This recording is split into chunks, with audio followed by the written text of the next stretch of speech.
Malam itu seharusnya penuh kebahagiaan. Kami saling bercerita di ruang tengah, tawa Mama sesekali terdengar. Tok, tok, suara ketukan pintu yang ragu namun jelas. Hening sejenak. Tok, tok, Assalamualaikum. Suara salam perempuan terdengar dari balik pintu. Lembut namun asing di telingaku. Waalaikumsalam, jawab kami hampir berbarengan. Mas Al yang duduk di sebelahku sedikit mengernyit. Ia bangkit, langkahnya agak berat dan membuka pintu. Eva? Suara Mas Al pelan, nyaris seperti desahan tertahan. Perempuan itu tidak berkata apa-apa. Dia langsung menerjang, memeluk Mas Al dengan erat, terlalu erat. Mataku menatap nanar. Perempuan itu cantik, sangat cantik. Rambutnya hitam panjang tergerai dan meski baru datang, ia tampak sempurna. Aku memalingkan wajah ke arah Mama, mencari jawaban, meminta bantuan. Tapi Mama hanya terpaku di kursinya. Senyumnya yang tadi merekah kini layu, matanya terkunci pada pemandangan di pintu. Mas Al kaku. Aku bisa lihat dari samping, tangannya bahkan tidak membalas pelukan si perempuan. Perempuan itu akhirnya melepas pelukannya, tapi tangannya masih memegang lengan Mas Al. Dia menoleh ke dalam dan matanya bertemu dengan Mama. Assalamualaikum Mama, apa kabar? Sapanya riang, seolah kedatangannya adalah hal paling wajar di dunia. Ia menghampiri Mama dan mencium tangannya dengan taksim. Mama hanya mengangguk kaku.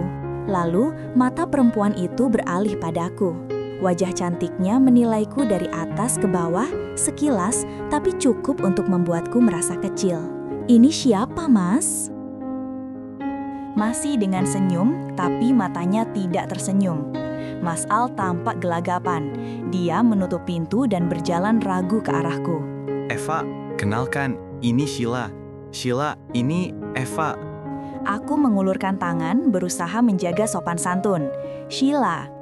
Eva mengabaikan uluran tanganku. Dia menatap lurus ke arah Mas Al, senyumnya kini berubah tulus, penuh rindu. Dia menggenggam tangan Mas Al. Mas, aku pulang untuk kamu, Mas. Bagai petir yang menghujam di siang bolong, kata-kata itu memecah dan meluluh lantakan hatiku. Udara di ruangan ini terasa habis, beku. Mama menunduk, memainkan jari-jarinya. Mas Al masih berdiri di antara kami, wajahnya pucat dan bingung. Mas, suaraku bergetar, nyaris tak terdengar. Aku berdeham, mencoba mencari kekuatan. Mas, coba jelaskan, apa maksudnya ini semua? Aku memandangnya tajam, menuntut. Dia tertawa kecil, tawa yang terdengar mengejek. Apa ada yang salah? Mas Al panik. Dia bergegas duduk di sebelahku, mencoba meraih tanganku, tapi aku menariknya. Mas Al menatap wajahku. Sayang, maaf, dengar, aku bisa jelaskan. Katanya cepat. Eva ini, dia mantan pacarku dulu waktu SMA. Wajah Eva marah. Eva? Mantan? Suara Eva melengking, senyumnya hilang total, wajahnya memerah. Sayang? Kamu panggil dia sayang? Eva menunjukku dengan jari telunjuk yang gemetar. Aku mantan pacar? Sejak kapan kita putus, Al? Kamu gak pernah bilang putus. Perasaanku semakin tidak menentu. Eva, pelankan suaramu. Mas Al memandangi Eva dengan tajam. 5 tahun, Mas. 5 tahun aku menahan cinta ini. Aku pergi ke luar negeri bukan karena kehendakku. Aku banting tulang di sana buat bantu orang tuaku. Dan aku bertahan demi kamu. Aku pikir kamu nungguin aku. Tapi ternyata kamu selingkuh dengan perempuan ini. Selingkuh. Kata itu seperti tamparan, menghantamku begitu keras hingga nafasku sesak. Tanganku bergetar hebat, air mata yang kutahan akhirnya tumpah. Aku tidak sanggup lagi. Aku bangkit dari tempat duduk, mengabaikan teriakan Mas Al yang memanggil namaku.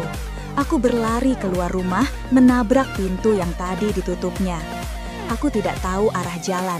Pikiranku hanya satu, menghindar dari Mas Al dan perempuan yang baru saja menuduhku sebagai selingkuhan. Jalanan komplek ini gelap gulita. Lampu jalan jaraknya puluhan meter satu sama lain, menyisakan lebih banyak bayangan daripada cahaya. Isak tangisku menggema di keheningan malam. Aku merogoh saku, mengambil iPhone-ku dan menyalakan flash sebagai penerang. Cahaya putih itu menyorot aspal yang pecah-pecah di depanku, tapi aku sadar betul cahaya ini juga membuatku terlihat jelas di kegelapan. Aku bingung aku di mana. Tidak ada orang sama sekali, hanya suara jangkrik dan langkah kakiku yang panik. Di ujung jalan, di bawah pohon beringin besar yang rimbun, aku melihat kelip cahaya api. Bukan api unggun, seperti cahaya rokok dan pantulan dari botol kaca.